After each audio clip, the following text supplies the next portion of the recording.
Okay, I think that it's already 3 o'clock p.m. So without further ado, let me begin our deep foundation talk with Al-Fatiha.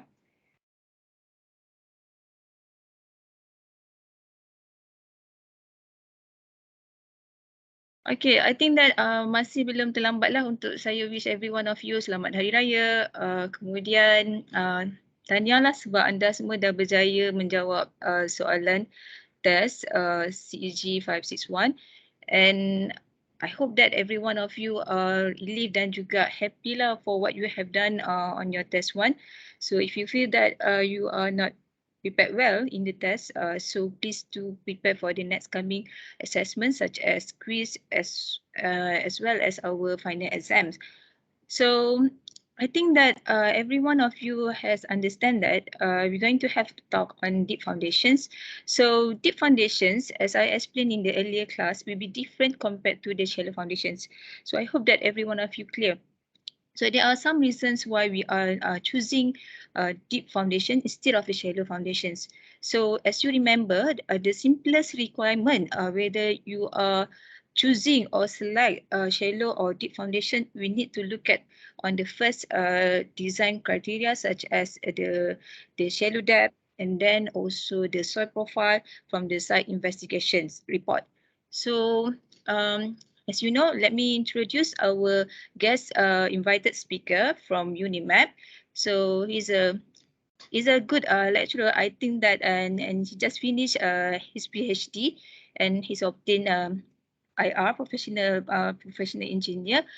And I will read through his biography. So IR Muhammad Faiz is a lecturer from School of Environmental Engineering, University Malaysia Perlis. He obtained his Bachelor of Civil Engineering from UTM in 2009 and pursued his Master in 2012 at UTM under the sponsorship of GPA with the specialization of soil nailing and ground anchor in geotechnical field. He has conducted researches in various aspects of civil engineering, such as soil nailing, rock buttress, slope stabilization, site investigation, and IBS construction. His recent study is focusing on the tunneling in urban area based on the KVMRT project with the new approach of tunnel analysis and design using finite element method. So if you have interest on this particular matter, such as for your future upcoming final year project, and then for the internship, so you may have prepare your questions. So they will be asked at the end of the sessions. And also from the background of our speaker today, he has a lot of experience hands-on from the tunnel project, as well as the what we call it transit link what it is MRT project. So you can ask from his experience conducting on the data, and then how doing the analysis through the finite element method. And this is going to be a good exposure for every one of you to have on this matter. So I hope that with the broad experience from our guest speaker today, you will a lot of things. So every one of you, to all of the students, please turn off your microphone while you are not speaking. So if you have anything you would like to ask or you want to speak up, you can on your mic, and during the time, please turn off your microphone. So without further ado, let me pass the sessions to IR Faiz for him to begin his talk today. Please welcome. Assalamualaikum warahmatullahi wabarakatuh. So, first of all, I would like to thanks to Dr. Mashita who are inviting me to do this some kind of collaboration between the IPTA and also specifically between UNIMAP and also UITM, right? So basically, this is more about on the sharing season, more sharing season, which is actually we share with the same syllabus between whatever is a UNIMAP, UITM. So we share the same syllabus in terms of geotechnical or also soil mechanic subject. So more or less it's the same syllabus because we are audited by EAC. right? So must be similar to what we call as a BM guideline, right? So without further ado, I would like to present my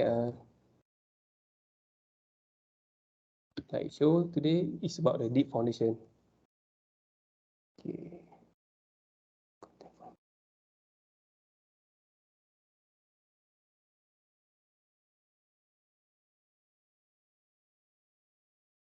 Can you see this slideshow? Yes. Yes, I can see. Okay, so I will start from In the Okay. beginning, right? Yeah. Thanks. Okay, basically this is a deep foundation. Normally we know that we can use deep foundation for the high-rise building lah, for example, right? And then let me go for the general overview before we go for the what is the deep foundation. Let's talk about what is the foundation itself, all right? Okay, as you know from this figure, we construct the building basically based on the whether it's a high-rise building, like an apartment, like an office building, or it can be the small house or residential house, all right?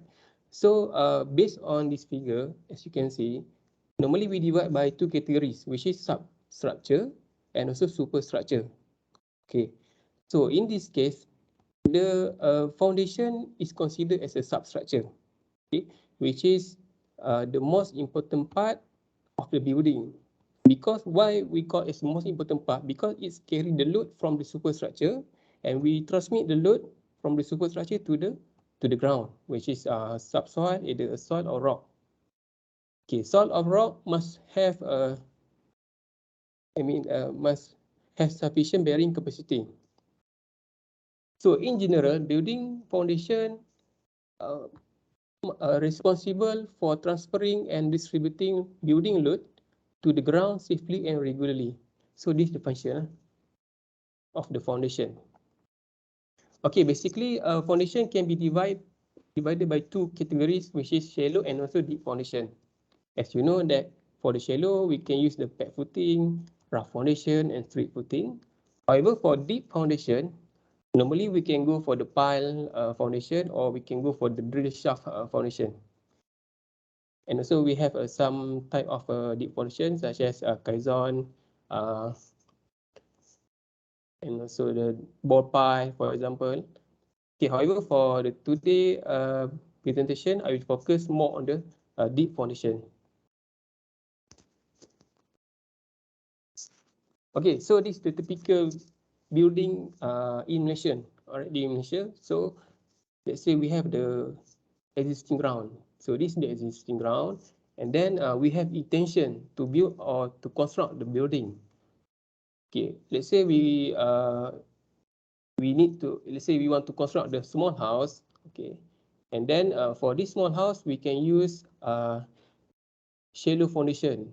The reason is because the load is low, and also the bearing capacity at the top layer able to support the load from the superstructure, right? However, for the high-rise building or office building, let's say 30-story building, which is the heavy load, heavy load. So this heavy load must transfer safely to the ground. Okay. So in this case, the upper layer of soil is unable or insufficient to carry the load. So we need to transfer this load from the top superstructure to the to the ground which have the higher bearing capacity. In this case, we choose a pile because pile can transfer from the superstructure to the bedrock at the bottom. So this is the function of the pile. So in this case, we call it a deep foundation. If you go for the JKI building specification in 2014, deep foundation is defined as the depth more than 3 meter. So let's say the foundation is more than 3 meter. Below the ground level, we consider as a deep foundation, right? Okay, so this is the detail load of the superstructure. Okay, let me explain to you why we need the pile foundation. This is frame. is, I believe that you already learned in the structural design or concrete design, you learn about the frame analysis, okay? And then from the top, for example, in this case, we have the roof load. Roof load we transfer to the truss, and then we also have the slab, okay, this is the slab, and then we have a beam, this is the beam, and then we have a wall, and so we have staircase. All of this load, all right, will transfer for every layer, they will transfer to the column. Okay, and at the bottom, at the ground level, since this load is cumulative, all right, the load at the bottom or at the ground surface, it can be up to 800 kilonewton, all right. So 800 kilonewton is about 80 ton, or equivalent to 80,000 kilogram. Okay, so for you to imagine this 80,000 kilogram is about 80 time of the car. Okay, let's say a car is only 1,000 kilogram, time by 80, itu 80 kali kenderaan lah for the single column. Alright, so for this heavy load, okay, need to transfer to the ground safely. Of course, in most cases, the soil layer is unable to carry this load. So that's why we need to have the pile. So this is the pile. Okay, this is the pile, and then we need to construct the pile cap lah. So every single column, they have a 800 kilonewton and also about 80,000 kilogram lah, right? Okay, so this load will transfer directly from the top superstructure to the ground. Okay, and this load must be carried by our foundation. Okay, so we must make sure that our foundation is safe in terms of to carry this load. So why we choose pile? We choose pile because we have the heavy load from the superstructure. So that's the first consideration. And then because we have the low bearing capacity, okay, of the soil. Let's say at the top of soil is already have the rock layer. We already encounter the rock layer, so no need to use the pile foundation because we have the strong bearing capacity, okay, for the soil at the shallow depth. All right. However, in most cases, especially for residue soil, at the upper layer of the soil is normally we have a weak or low bearing capacity of soil. All right. So the area of application of pile, it can be bridge, building foundation, heavy industry, marine structure, civil engineering works. Okay. So the function of pile is about to transfer the load to the deep, strong strata. This is the main important aspect. Okay. Okay, however, for my presentation today, I will focus on the concept of skin friction and what is the end bearing capacity, piling equipment, and also installation method. Okay, actually there are a lot of aspect or a lot of of the consideration we must know about the pile foundation. However, for today's presentation, I will focus on this matter, right? First, I will focus on the mechanism. How a load transfer from the superstructure, they will transfer to the substructure or to the ground using the foundation, like deep foundation. Okay, basically, deep foundation we know as a pile, all right? Deep pile considered as a deep foundation. Okay, what is pile? Pile is a long and slender member with a small cross section. So as you can see from this figure, it has small cross section compared to its length. Okay, the length is up to 6 meter, 3 meter, or 12 meter from the factory. Okay, however, the cross section is only small cross section, and we use this pile to carry and transfer the load of the superstructure to the soil or rock, which has the high bearing capacity. Okay, how we transfer? We transfer using the skin friction, either skin friction along the pile shaft. So as you can see, this is the pile shaft. Okay, or we can transfer the load through the end bearing, which is I will show you later the end bearing. Okay, And so by using the pile, we are able to avoid a shallow soil. Okay, we can avoid the shallow soil that have a low bearing capacity. Right. Basically, this is a skin friction. How we transfer the load from the column, fix the column. How we transfer the load from the column from superstructure to the strong layer, okay, or to the strong rock. Friction pile normally used when hard strata laying is very deep. Okay, for example, in this figure, the rock is not encountered at the greater depth. So whether we like it or not, we only have the low bearing capacity of soil. Okay. So in this case, since we are not encounter rock, since we are not encounter very hard layer, okay, at the greater depth, so we need to choose the skin friction. Okay, we depend on the skin friction of pile. Okay, let's say the rock, we encounter the rock about 800 meter, 100 meter, sorry, 100 meter below ground. So it is almost impossible and uneconomical to drive a pile from the ground level to the 100 meter below ground, okay, in order to transfer the load. So in this case, we adopt the skin friction pile, all right? So if you can see, this is the load from the column, as I already explained before, it's load from the column. And then this is the way, or this is the mechanism, how we carry the load, how the pile carry the load in order to support load from the superstructure based on the friction. Friction between the concrete, this is the concrete pile, and also the soil surrounding, right, surrounding this pile. Okay. So this mechanism or skin friction mechanism is depend on the shear stress, skin shear stress, okay, which is it depend on the friction between the pile and around its circumference and its length to support the force exerted by the building to be placed upon them. Okay, this is the simple analogy. Okay, if you can see from this figure, a man pushing a box. Okay, when a man pushing a box, and we have the friction between the slab, this is the slab, and also the box. Okay, they will create the static friction, which is they will create a force.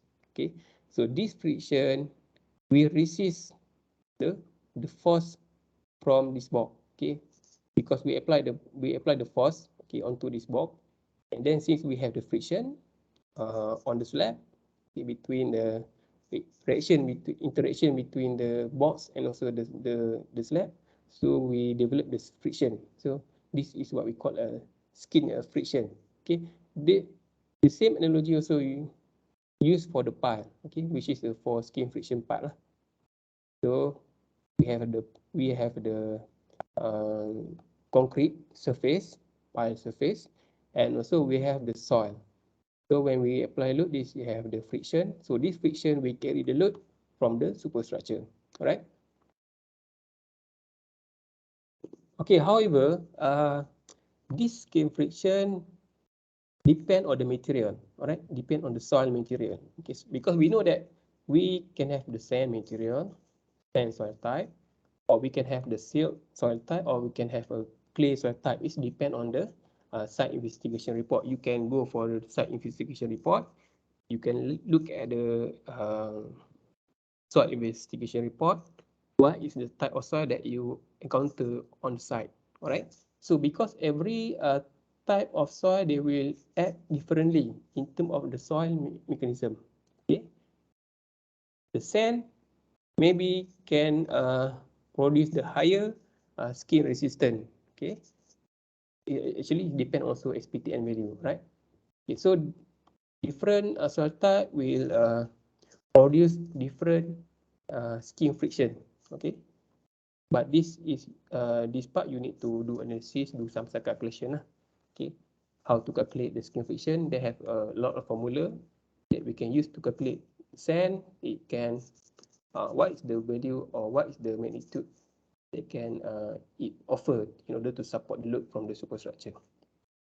Okay, so the important part is skin friction, okay, arise because of the friction between the pile surface and the surrounding soil. So that's the main important aspect. All right. Okay. However, for the clay, of course, we know the clay it has some adhesion properties, adhesive properties. So based on the adhesive properties, it can create the friction mechanism, okay, between the soil and also the pile itself. Okay, this example why we choose the skin friction, okay, in our building construction. For example, we have 20 story of the building, okay. This can be an office building. And also from the SI site investigation, we are not encounter any bedrock, or bedrock is located at the greater depth, okay. So we are not sure the location ataupun the position of the bedrock. So what we can do is we can adopt the skin friction pile, okay. So because this skin friction pile can transfer the load from the building, from this loading from this building, it will transfer to the ground using the friction, okay, only based on the friction between the pile and also soil, surrounding soil. Right, we are not rely on the bedrock because we are not onto bedrock, okay, and this problem. So we can choose the skin friction. So end bearing is negligible because we are not encounter bedrock or hard layer. Okay, how about end bearing? We know about the skin friction. Okay, for this case, the mechanism is about the end bearing. Okay, so for end bearing pile, it's about the carry the load from the superstructure. I mean from this column, they will transfer directly to the rock underground. Okay, and is load from the superstructure, okay, load from the column, and then this is the end bearing. Okay, so this end bearing will directly carry the load from the superstructure. Okay, because we know that rock is good in terms of strength. Okay, the rock or hard layer is good in terms of carry the load because it has the high bearing capacity. So that's why we can rely on the end bearing to carry the load from the superstructure. So if you can see from this figure, actually this foundation pile, all right, act as a column, act as a column. So what is the function of column? Column is to transfer the load from the beam, whatever slab, roof, they will to transfer to the below ground. So the same function of the pile. Okay, we use the pile as a column to transfer the load from the superstructure to the ground to the ground below, which has the good bearing capacity.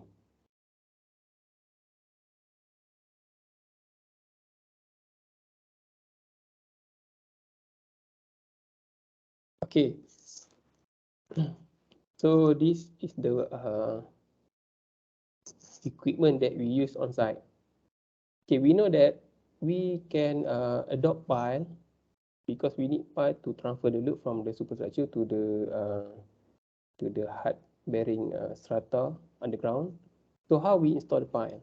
Okay, in order to install the pile into the ground, okay, this is the pile. How we install this pile into the ground? Okay, we install the pile by using the three methods. First, we can use the hammer. This hammer is like that. You use the hammer to what you call uh, to apply the force on the nail, right? We apply force on the nail in order to penetrate this soil. So we use the hammer. The hammer is about 2.5 ton, right? 2.5 ton. and it can go up to 8 ton. It depends on the pile size and also depend on the length of the pile, right? So this is the one method that typically we used on the site. Okay, so this is much more easier compared to these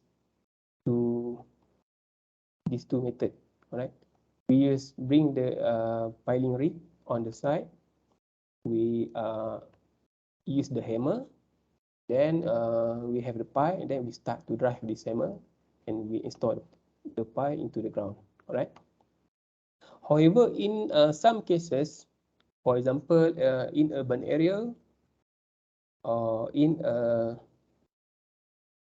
building that are sensitive to the noise, for example, a hospital, university, so we cannot use the hammer system because this type of piling machine, they will have a lot of noise. Okay, a lot of noise come from this hammer, come from this operation, right? So we need to have the silent operation. Okay, that's why we go for the jack in type, okay, for the pipe installation. So we can use the jack in pipe installation. This one is about we grip the pile and then we push into the ground. Okay, so they have different mechanism between these two. This we use the load, we apply hammer. Okay, of course, they will introduce the noise. Okay, but for the urban area, for the sensitive area like a hospital, we need to use this jack-in method. Okay, we grip the pile and then we push pile into the ground. So no any noise, no any pollution in terms of noise, or in terms of air pollution, whatever. Okay, etc. In other method, we can use a drill. So like you drill a screw, you drill a screw, so you can use the drill.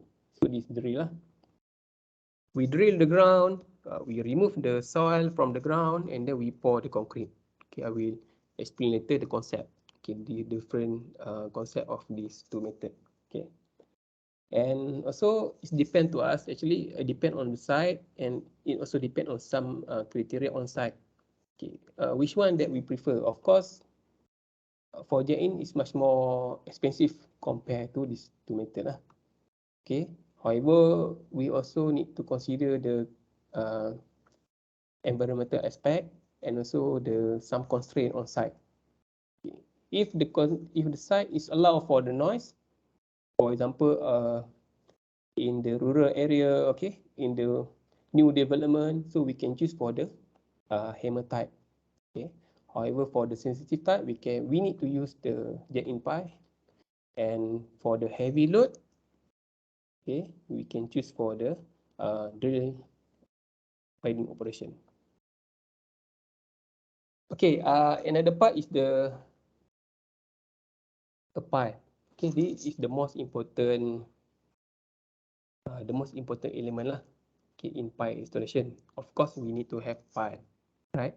Other than piling machine, we need to have the pile. Okay, so actually they have several category of pile. This is the sponge pile. Okay, this is the square pile. This is the pipe. Okay, tube pile. This is the ball pile, and this is the steel pile. Okay. Actually, every pile, they have different characteristic, and also they have different function. Okay, they depend on the site, right? And also it depends on the load that it may carry from the superstructure. Okay. So I will focus on these three types lah: span pile, precast square pile, okay, and also ball pile. This is the common pile that we use in our construction, okay, because this steel pile is subject to corrosion. So in most cases for the building, we use these three type of pile, right? However, for the H pile, you can use for the temporary structure, okay, for the temporary bridge, right? So you can use the steel pile, okay, H pile or tube pile. Okay, now we go for the first pile, which is span pile. This is what we call a span pile, right? Cylindrical shape. This is the span pile, right? So actually, I get this from the brochure, ICP, okay, from the catalog. So you can refer to this catalog, right? Actually, when we first install the pile, actually they have two type, which is starter pile and also extension pile. All right. Starter pile actually is the first pile that we use to penetrate the ground. So the first time, okay, we use the starter pile because the starter pile have the shoes. Okay, if you can see, this is the shoes. Maybe I can show you. Okay, this is the shoes. Okay, kasut lah, bermaksud kasut. Kasut. So this pile might have the shoes because this pile we use the first time to install the pile. Okay. Okay, let's say we need to provide a pile about 40 meter. Okay, 40 meter, lebih kurang 40 meter depth, right? However, for pile, okay, for the pile is maximum about 12 meter. So the first 12 meter, we need to use the starter pile because the starter pile, we have the shoes. And then the following pile, we can use the extension pile. So this extension pile, right? If you can see from this figure, this is extension pile, right? So without shoes. And we will welding in this section, I will show you later, right? Okay, the good thing about the span pile ataupun pre-stressed pile is because this pile is the pre-stressed, okay, pre-stressed concrete. It's not like the normal concrete, okay. The pre-stressed concrete is about you pull the reinforcement, okay, like you pull the reinforcement and then you pour the concrete and then you let the concrete harden and then you release the reinforcement. Okay, so that's the simple way to imagine what is the pre-stress. Okay, so in that case, they already have the pre-stress on the concrete itself. All right. So by doing that, we can have the higher capacity of pile. Okay, the higher capacity of pile. For example, I can show the grade of pile. Okay, it can up to 100 Newton. Okay, 100 Newton per millimeter square. Okay, if you learn the concrete design, okay, structural analysis, design of concrete.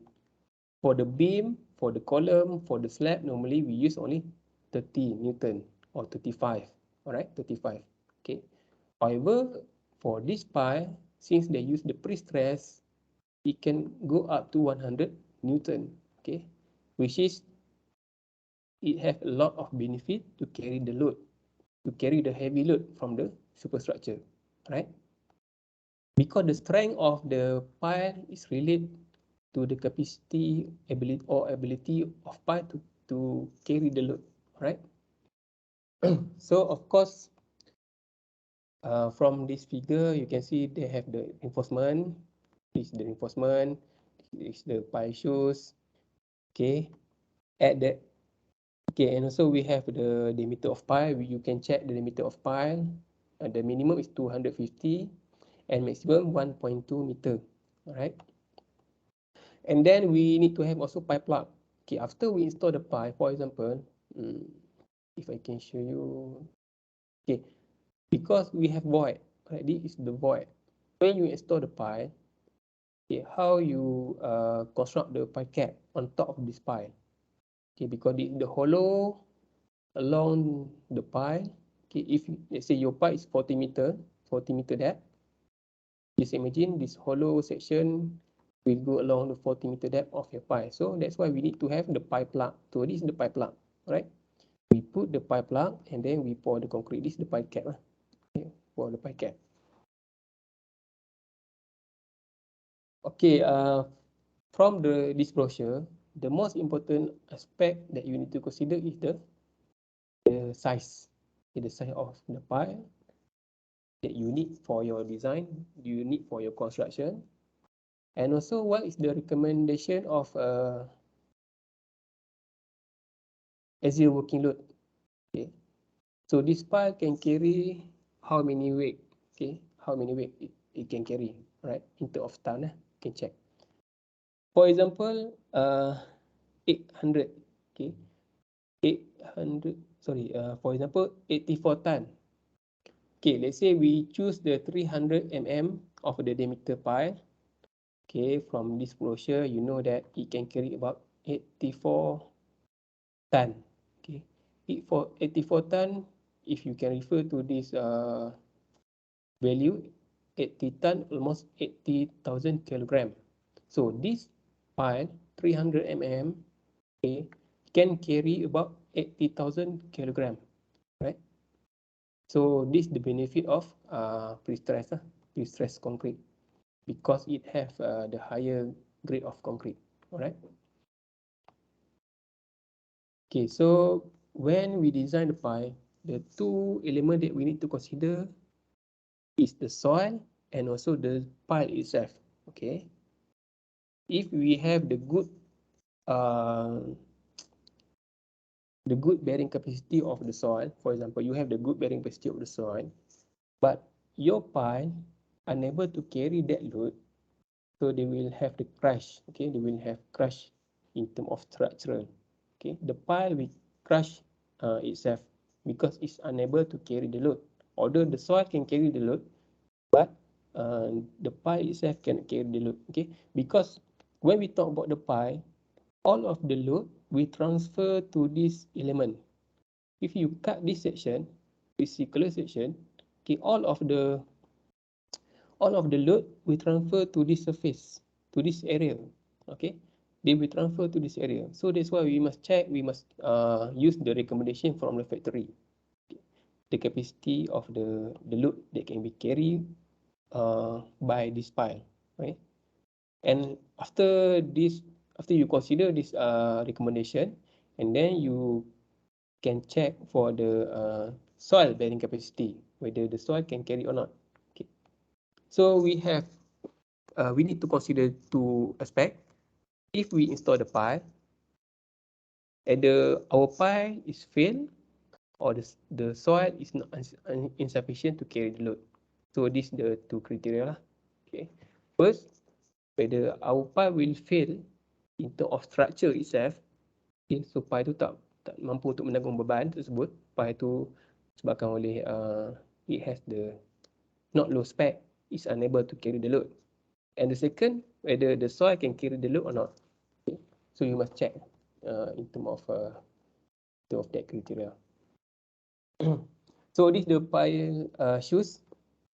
Of course, we need the pile shoes because this is the first time we install the pile, so we need the pile shoes. Pile shoes also depend on the type of soil. Let's say we have the rock, we need to set our pile on rock, so we need to use the Oslo type. So this is the Oslo type. This is the medium. We can use this type of shoes for the medium sand. Okay, for the hard soil, hard layer, we can use this type of shoes. Okay, so you just okay. So this is the example of the starter pile. Okay, this starter pile is the first pile that we use when we install the pile, and then followed by the extension pile. All right. So this is the pile shoes, starter and also extension. Okay, this is the process of the pile on a factory. Okay, the good thing of the pile, because pile is fabricated on factory with the control environment, with the control quality, so it can produce the high capacity in terms of it can, yes, it can be used for the strength up to 100, because the quality and also for the fabrication of pile is controllable. Okay. So this is the method. You can read it from the catalog, how they fabricate the span pile.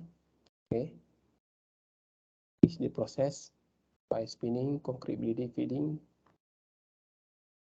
Okay, in real case, ataupun on construction on site, sometimes JKR they will visit factory. Okay, they will visit this factory and they will check lah. They will do inspection. Okay, before they order the pile. Okay, so this is the process of the pile in a factory. Okay, a good thing is because this pile is spinning. When the pile is spinning, so the excess water it will squeeze out this excess water. Okay, so we know that if we mix the concrete and the water is less, the strength will become higher. It is the basic concept, right? If we use less of water, the concrete strength will become higher. So the same effect when they fabricate pile. By spinning process, so it can squeeze out the water. So this that will increase the concrete strength. That's why you see the strength of this pile up to 100 Newton per millimeter square. Okay, they can produce high strength of the concrete. Also, the quality, okay, its quality also good compared to you fabricate or you fabricate on site. Okay, because we have the controlled environment quality. And so they can use they do the final QC quality control inspection for the pile. Okay, beside the span pile, we can also use the square pile. Okay, so this is the square pile. Other than span pile, you can use the square pile. This is the method. Of course, the square pile is much cheaper compared to the span pile because the fabrication process is not difficult compared to the span pile process. Okay, that's why it's much cheaper. And then in terms of the strength, okay, in terms of the strength of concrete,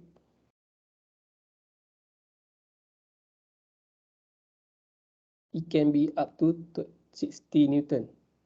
If span pile can go up to 100 Newton, the square pile can go up to 60 Newton.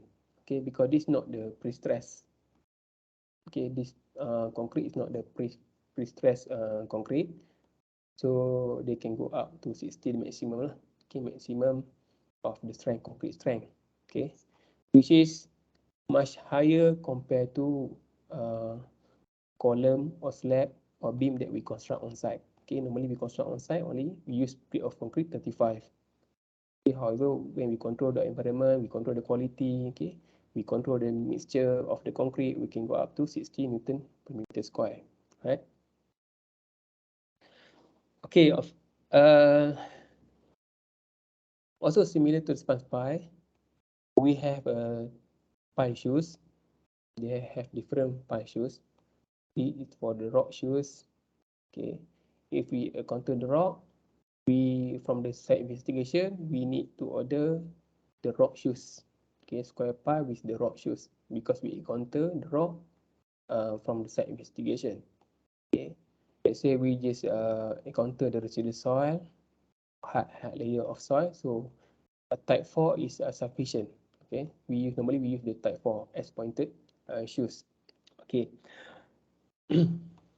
this is the sketch of the pile, right? The sketch of the pile. If you can see, it has a lot of reinforcement at this section, at the left hand side and also at the right hand side. Okay, the reason because this is the first time when we drive the pile. Okay, let's say we apply the force here, so we apply the hammer. This is the hammer, for example. Okay, we apply the force, so this is directly exposed to the force. Okay, that's why they put a lot of reinforcement, and at the bottom there is directly interact with the soil. Okay, And then between the top and the bottom of the pile, okay, they also provide a lifting hook. Okay, this lifting hook actually to lift the pile from the factory, and then they will load onto lorry, right? And then we deliver on site. Okay, this is the lifting hook. Okay, lifting hook used for the crane to lift this pile, all right, and then to load on the lorry. Okay, this is important because once we lift the pile, they will introduce the moment, all right? Because as you know that, let's say this is the beam. When you lift this pile, okay, what happens is this is this point load. Okay, this point load, and then you have the moment, all right? So the moment need in order to counter, in order to carry the moment, we need to have the reinforcement. So that's why we also put some reinforcement. Okay, because we consider also the lifting process, right? The lifting process and also driving process. Okay, this is the size. A lot of size that you can consider depend on the load from your superstructure. Okay, depend on the load from the superstructure. Okay, we try to consider economical aspect. Okay, we need to consider economical aspect. If the load only required this type of size, so we just go to this type of size. Okay, we not choose the largest size because the largest size is mean the higher cost. Okay, the higher cost. Okay, because the small size is already sufficient to carry the load, so no need to go for the larger size, right? Okay, so from this catalog, the important aspect is a recommended axial working load. Okay, for the small house, for example, with the small load from the column, from the roof, from the slab, from the beam, maybe we can use only 200, okay, 200 mm times 200 mm size of pile, square pile. Okay, this size of pile can carry about 60 ton, okay, which is already can carry the high load. So maybe we can go for the 200, or if we have less load, we can go to the minimum size 115 size, okay, size of pile.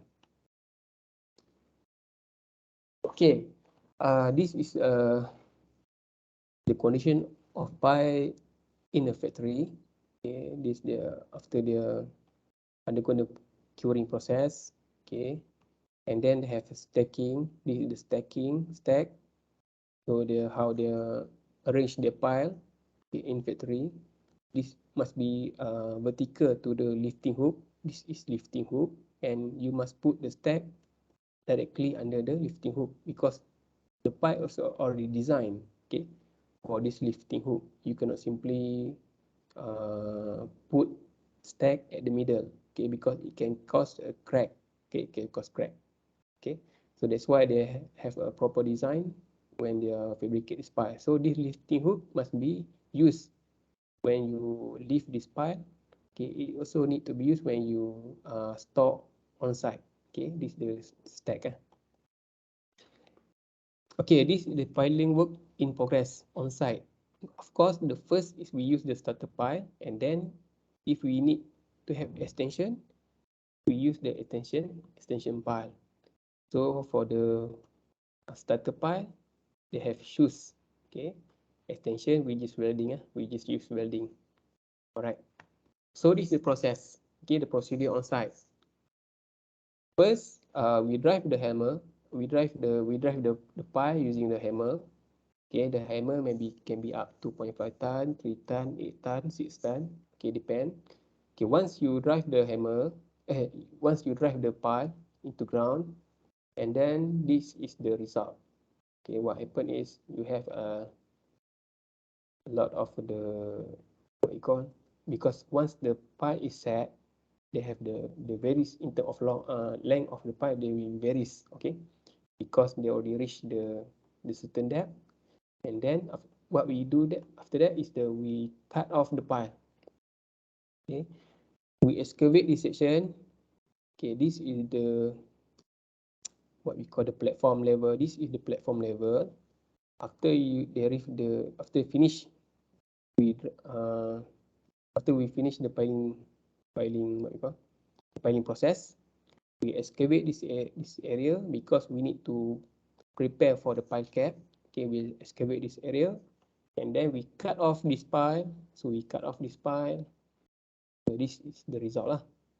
Okay, as you can see, this pile must be balanced by the excavator. So the crane or excavator or backhoe must make sure the worker is safe. Okay, when they cut off this pile, if they are not properly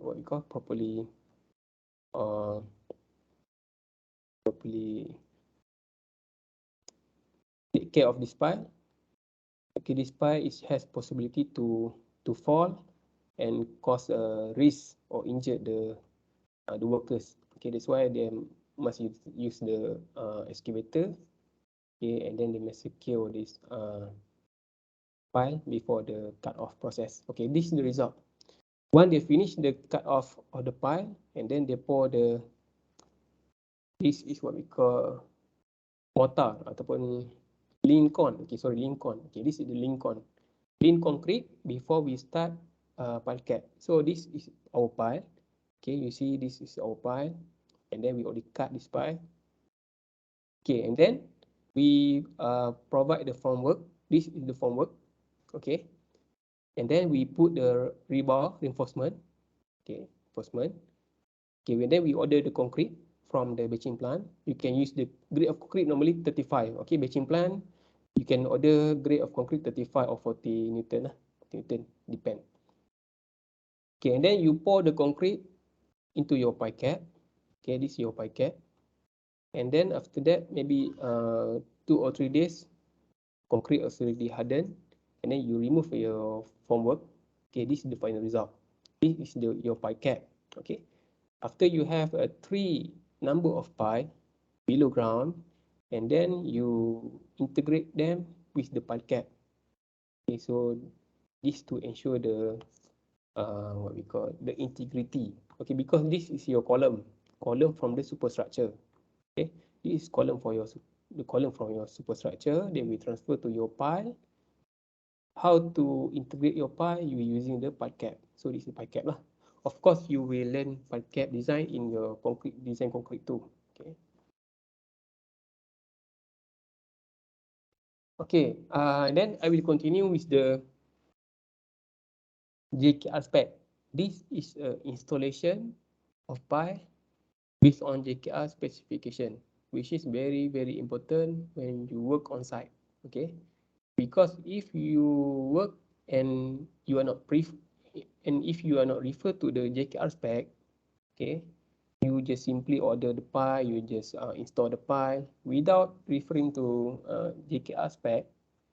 So the client have a right to reject your work, and they have right to not pay to pay you any amount of money because you are not referred to the specification. Okay, so specification is very important. Okay, when you work on site, first read this specification. Okay, first I will go for the setting out. Okay, the setting out. Let's say this is your building. You learn from the structural analysis, and then you have the pile cap. This is your pile cap. Actually, this is your pile cap, for example, and this is your column. Okay, as you can see, this is your column. And let's say this column carry about 800 kilonewton weight. Okay, 800 kilonewton. And then, in order to carry the 800 kilonewton, you need to provide the 3 number of pile. So this is the 3 number of pile that you need to install on site. And then you continue with the construction of the pile cap to make sure that load can carry to the pile through the pile cap. Alright. So first, before we install the pile, first we do the setting out. So we use the peg. This is the peg or the marker. It's about the 300 mm length. Okay, and then make sure that this point should be as per design. Okay, as per drawing, because let's say you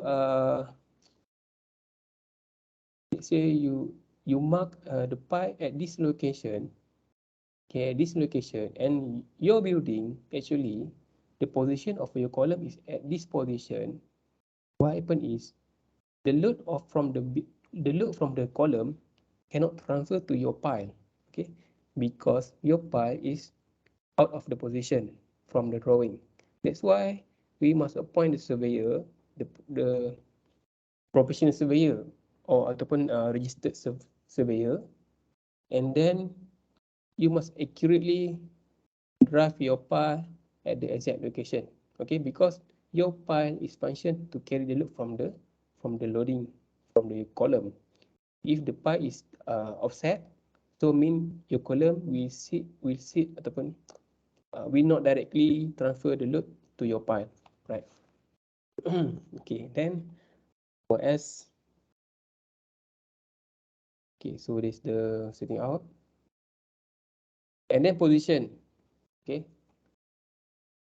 we know that we need to construct the pile cap.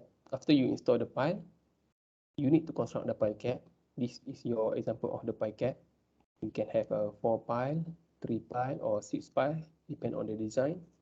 Okay, and then every pile, so every single pile should not exceed 75 mm in any direction.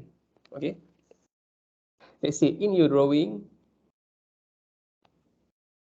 okay, this is in your drawing. On site, the pile installation ataupun your pile should not be exceed than 75 mm in any direction. So let's say this is the exact point based on the drawing. So your pile must be within 75 mm or less. Otherwise, you must enlarge your pile cap. You must put additional pile, and they will introduce another moment. Okay, because they are no longer uh, as per drawing, because to provide the pile cap, you need to the specific analysis. Okay, they have pile cap analysis lah. I mean the structural analysis. Okay, they already calculate this size, this distance, this diameter. Once you have the modification, once you have offset, so they will have a lot of the inaccurate, right? So they should do the reanalysis again. Okay, so this is the process, and this is the rate pile on the ocean. And then verticality also important, because when you drive the pile, for example, when they reach, you must make sure, because let's say your pile is about 60 meter depth, 60 meter depth. So the verticality is very important, because we transfer directly load from the superstructure to the bottom structure. So we must transfer exactly. So exactly from the top to the bottom. So if you put if the pile is not vertical, so they will cause the moment is not directly transfer to the ground. The load will not directly transfer to the ground. Okay, so a lot of things. So that's why in the aspect, the ordination pile must be vertical. Okay, and then at the on site, they will check before they drive the pile. They will check using the plumb bob. Okay, this is what we call spirit level to check the verticality of pile. Okay. Okay, and then you must consider also adjacent structure. This is your side. Okay, this is your side. This is another building. Okay, that close to your side. Okay, once you use the hammer type, okay, not just noise. Okay, not just noise. They also introduce the vibration. Okay, the problem with vibration, it can cause the crack. to this building, to the adjacent building. Okay. So the owner of this building have right to make complaint to not just complain. Okay, they also have right to ask you to pay for the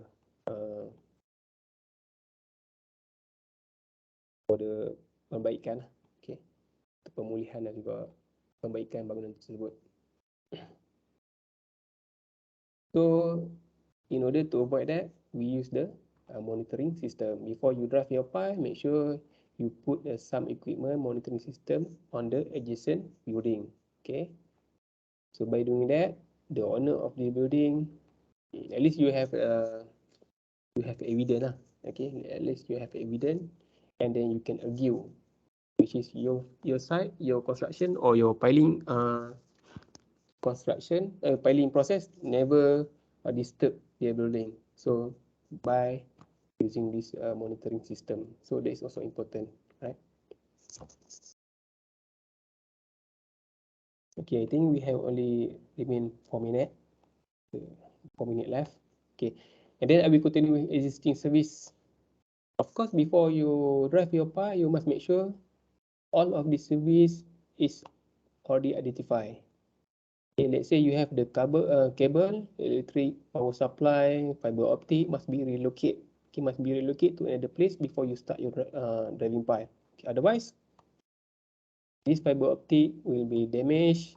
Okay, and then the client, this is your fault. Okay, because you are not identify before you drive the pile, you are not identify the facilities or the services existing service. So this is our fault lah, because we are not identified. That's why before we start drive our pile, we must liaise with the JKR, TMB, syarikat air, okay, telecommunication, telecom, okay, before we drive our pile, because we don't want to disturb this line. Okay. Okay. The problem, once you damage this line, they order stop of work, right? They will order stop work, and then we need to repair this damage service by using our own cost. Okay, it also slow down our progress on site. Okay, and also supply of pipe. Okay, you can supply of pipe on site. Okay, handling and storage. So for the handling and storage, how we handle the pipe on site, this is the way. If the pipes already provide the hook, lifting hook, you must use the lifting hook. Alright.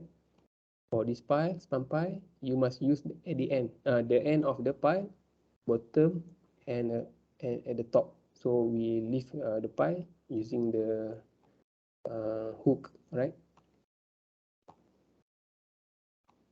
So this is the pitching of pipe. Okay, as you can see, this is the pipe shoes for the first pipe before we drive. So we call it starter pipe lah. So this starter pipe must be vertical. The position must be checked by the professional surveyor atau registered surveyor with verticality. Alright. And also on site, you must make sure that drawing that you refer is the latest version. Okay. So that is very important because on site, the construction drawing normally they will come to version A, version 2, version 3, version 4. If you refer to the updated ataupun outdated, okay, if you refer to outdated version, okay, and then you drive the pipe based on that drawing, I think you make what we call, you make the wrong action lah. You make a fault because they have the latest drawing, okay, latest drawing that you need to refer, okay. Because client can request the position of building, they can change. Okay, they request to change the position of column. Architect can request to remove this column. So once they remove this column, when they change the location of column, they will directly effect to the position of pile. So that's why you need to refer the latest version of the construction drawing on site before you start piling. Okay, otherwise, this is the location of your column.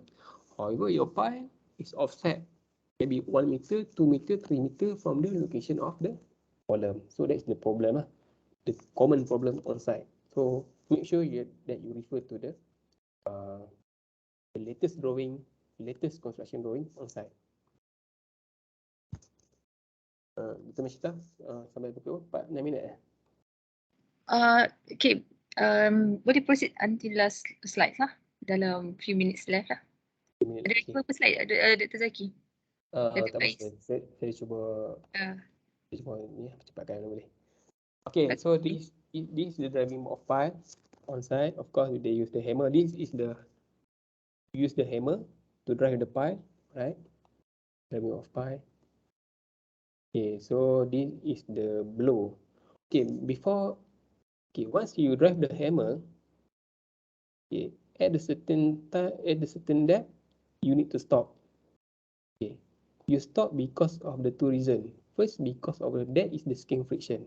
Okay, the skin friction mean your consultant ataupun your designer ask you to drive about 20 meter only, so or 30 meter depth. So you stop at the 30 meter depth. Okay, that is the first criteria that you stop your driving the hammer. And second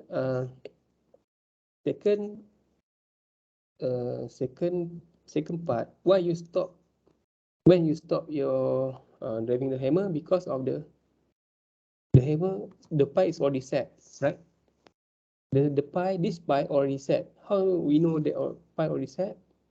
So we can refer to this graph. Okay, actually on site, okay, when the pie is no longer able to penetrate into the ground, that means this pie already set. Okay, they already set, they already stable. Okay, and then how we check? So how we check whether this pie is set or not? We can use this what we call, use this type of analysis. Okay, you cut the small graph paper, okay, and then you put on this pile, right? And then you measure, you apply 10 times of force, 10 times of hammer blow. This is the blow hammer. Okay, the hammer blow 10 times, and then you measure the penetration amount, right? If penetration amount less than design, then you stop driving your pile because it's already set.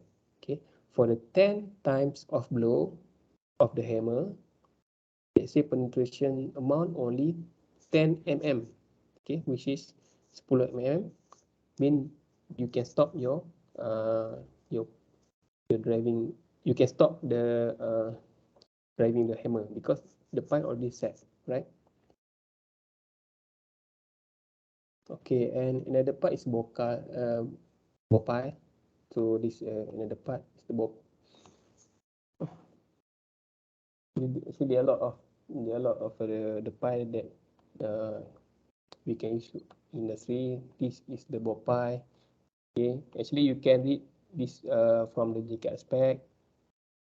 And I believe for your project, for the 4-year project, you need to design the house, you need to propose the foundation. So first you can check for the standard specification, okay, in the 4 years project. Okay, I believe you need to need to design okay, small house or small building. So refer to this spec, okay, and then you can start doing analysis. Actually there are a lot of the pile, not just span pile. This is only span pile, square pile. Also we have also ball pile. This is for the span pile, alright, ataupun square pile. How about the ball pile? So this is also ball pile. Ball pile also described in the JK aspect, so you can read by yourself. Okay, how we perform on site. Okay, this is the specification from the JKR, right? So whatever you do on site must be referred to JK aspect. Okay. in terms of permanent casing, support field, bentonite, polymer. Okay, why we need to use polymer? Okay, on site, the boring operation. Okay, and then this the embedding. Why we enlarge the the bottom of the pile, because it can provide the large area. Okay, once you enlarge the area, base area, to mean your resisting load will be higher to carry this Q load. Okay, this your load from this column. And then you will have a higher load because you provide the larger area of the bore pile. Okay, so that's why they enlarge the bore pile base, because to provide the more resistant to the loading. Okay, this is the process on site. The problem normally on site you must aware is about segregation because we construct from the top. Okay, we cannot monitor like we monitor structure like a column, beam, like a staircase, so we can monitor directly because this is construct underground. So whatever, that's why procedure is quite tough, quite straight procedure. And then because we try to avoid this kind of the problem Okay, if you can see from this figure, of course, this concrete is unable to efficiently transfer the load from the superstructure because it has a lot of honeycomb This is honeycomb. Okay, it's inefficient. That's why we try to avoid this problem. Okay, on site for our bore pile ataupun our pile structure. I think actually there are a lot of I believe you can refer to the JKR spec. Okay, just download JKR spec. Then this is very important for your work on site. Thank you very much. Okay, thank you, Dr. Faiz, for your good explanations on site concept as well as the how to start off the filing and some little bit informations from manufacturing. So I open to all of students. If you have any questions that you would like to ask to the speaker. So I would like to take one or two questions from students. Nuriza, do you have anything you would like to ask? Okay, No. Nuriza, do you have any questions or Madam Faiza would like to ask the speaker? No Okay. question, very clear, very clear. Okay. Very good explanation. Thanks a lot. Dr. Faiz, I just want to ask you, I think that all of us, mostly lecturers know the differences between driven and bore pile. So for the students, I think that due to some little explanations on the boring, could you make differences when we are choosing whether we are use the driven pile or the bore pile? Instead of the advantages, disadvantages, applications, and etc. What do you think on how to choose whether using the bore or driven pile? Okay, I think that student may not clear on the differences between these two types of pile. Basically, on site, what the selection criteria first, of course, in terms of vibration. We know that if we use the driven pile, it can cause the vibration, can cause the noise, right? Which is not allowed on urban area, not allowed for the sensitive building. So that's the first part lah. And the second part is because span pile, they will set at the hard layer. They will set at the hard layer. They will not penetrate to the rock, bedrock, because we drive the pile. And they reach the certain layer, they will stop. Okay. However, in the design, sometimes we need to socket into rock. Okay, because we need to socket into rock because we have the heavy load from the superstructure. That's why we need to core the rock, underground rock, core underground rock, and then we need to socket our pile into the ground, into the rock. Okay. In that case, we cannot use the span pile because span pile, they just after they meet the hard layer, we are unable to drive again. We are unable to drive because they already set. Okay. In that case, they normally stop at the SPT5, so they just simply set on the bedrock, not in the bedrock. Okay, the problem is when we use the ball pile, the advantage is we can core the bedrock for the 3 meter, so we can pour the concrete. So our foundation will socket into rock, so they will in terms of rigidity must be higher, should be higher because we socket into rock, not we put on the rock. So that's the advantage lah. Another advantage because we can construct up to 3 meter diameter. Okay, we can construct a large area of the ball pile on site. We know that for the high-rise building, maybe up to 10,000 kilonewton per column. So this ball pile is able to carry the heavy load. Sometimes it can carry, one ball pile can carry up to 10,000 kilonewton. Okay. One ball pile can carry up to 10,000 kilonewton. Okay, so that's the benefit of the ball pile. Okay, that's the good things about ball. How to prevent the segregations? This segregation normally on construction they will use the trainee pipe. So that's the actually to prevent on site to prevent the segregation, the problem about the concrete, they depend on the supervisor on site. Okay, they depend on the supervisor. So the supervisor must have the well equipped knowledge in terms of construction of ball pile lah. Okay, of course how we prevent the segregation. First, we use the what we call high workability of concrete. Okay, we use the high workability of concrete, and then how we deliver concrete from the top, from the ground level to the bottom level of the pile, we use the trainee pipe. So by using the trainee pipe, only the small what we call the small pipe, so it can prevent segregation. Okay, it can prevent the segregation, right? And then by doing that, and then after that, of course, we have tests. We have some kind of test that we can check using the supersonic logging. Not mistaken, supersonic logging. We can check integrity of pile, and also we can check in terms of strength is okay because before we pour concrete into borehole, we already check. We already perform the slam test. We already check the meets from the we call mixing plan, machine plan. So we already monitor. So that's the method that we use on site to make sure the quality of the ball pile.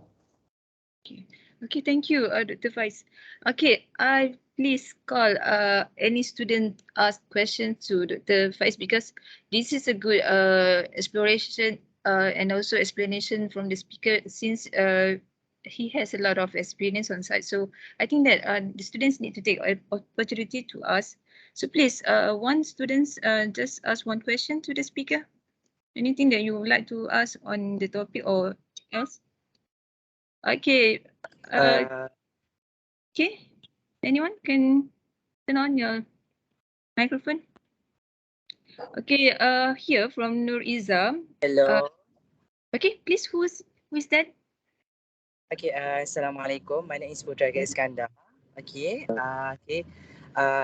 I would like to ask Dr. Faiz. Okay. Just now you said macam like untuk piling process tu, if let's say kalau kita tak ikut apa yang orang kata prospek daripada JKR tu, so maksudnya piling tu dia akan cabut SK balik ke macam mana?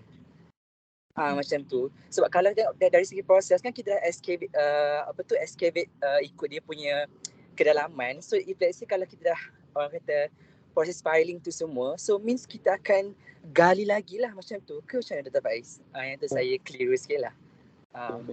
Basically dekat untuk projek-projek JKR. Basically for the JKR project, of course in the tendering process, before we tender that project, they already attach this specification lah. Okay.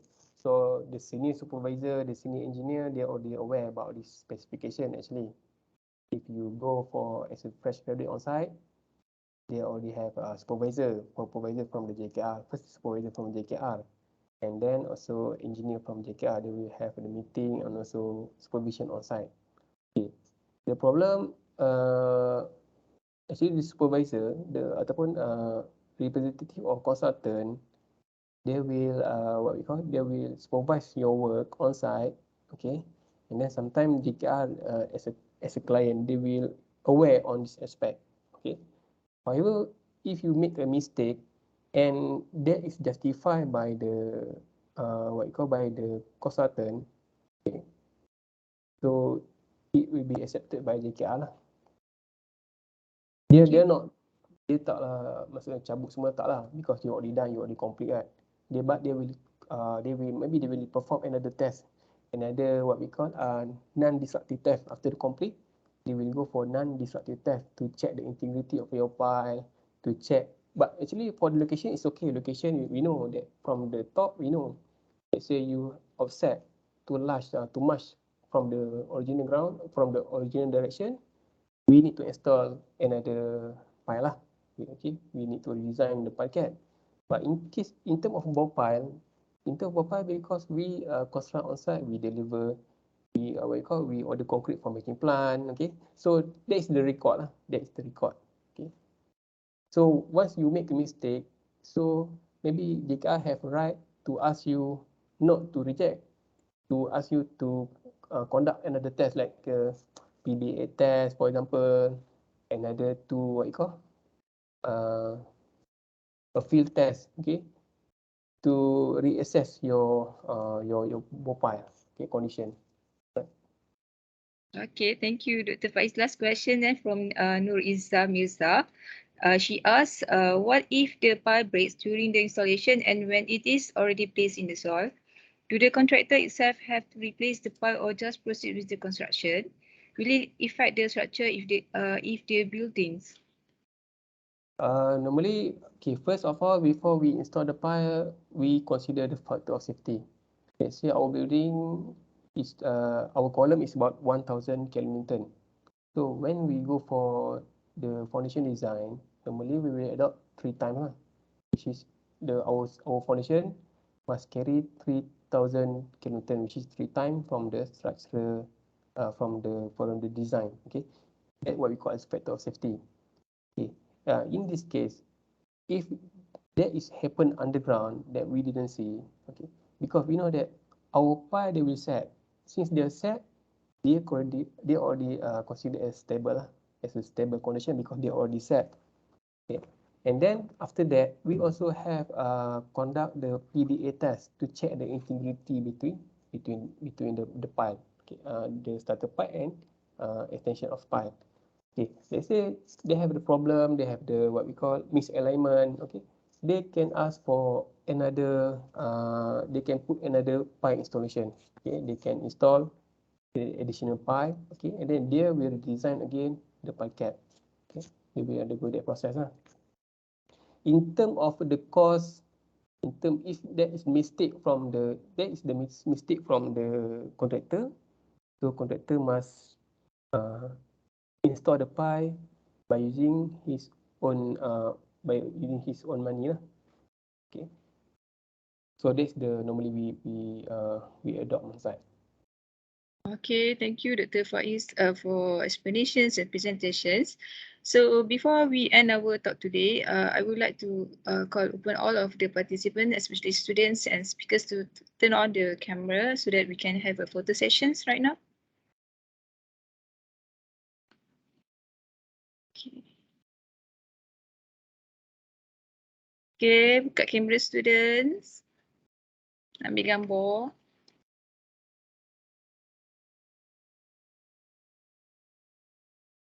Okay.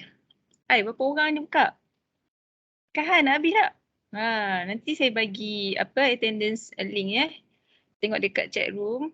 So nanti you see attendance. Okay.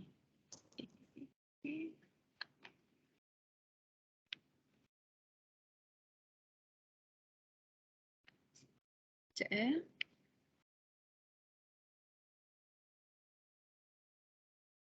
Alright.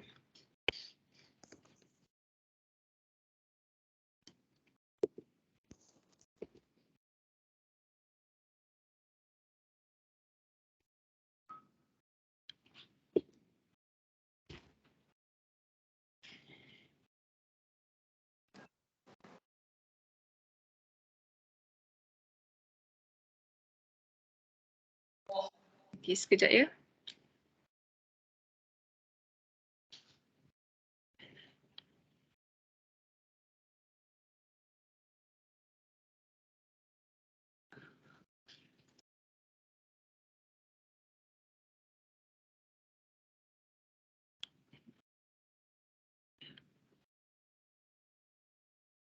Okay. 1, 2, 3. Smile.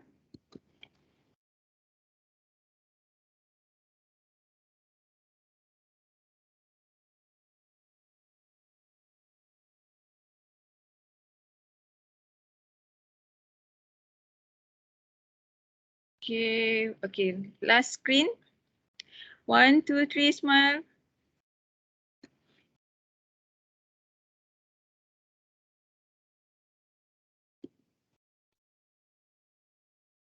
Okay, thank you everyone. For the last one, token of appreciation to our speaker. So just want to show that what we have prepared to the speaker. Okay, this is a certificate. So thank you to the IR Muhammad Faiz Muhammad Zaki for having a great time with us this afternoon.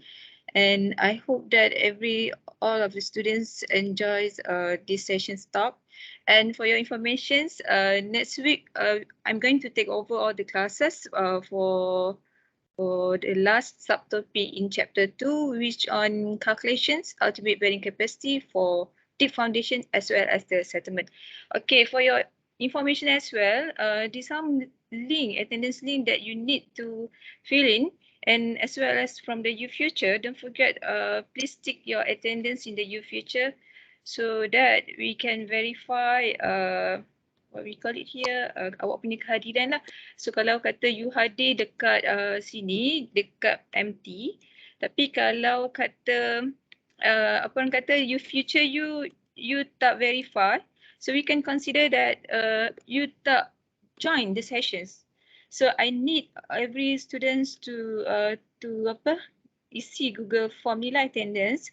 Kemudian saya akan semak dan semua pesyarah akan semak lah daripada you future sama ada you isi ke tidak attendance from the Google Form ataupun daripada you future, supaya nanti dia akan jadi record lah.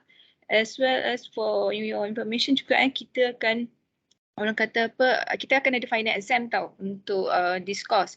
So kita akan explain kemudian lah berkaitan dengan final exams. So bila cakap pasal final exam, there will be around 3 hours lah for you to have the sessions on answering questions. So that this will be one of this topic untuk tanya dalam final exam lah. So I hope that you can orang kata concentrate balik, tengok balik recording session ni. Kemudian saya akan saya akan share this recording session to every students dalam minggu depan ataupun masa kelas nanti saya akan give the informations lah. So untuk akhir sekali kita akan tutup majlis dengan suratul As dan tasbih kafar.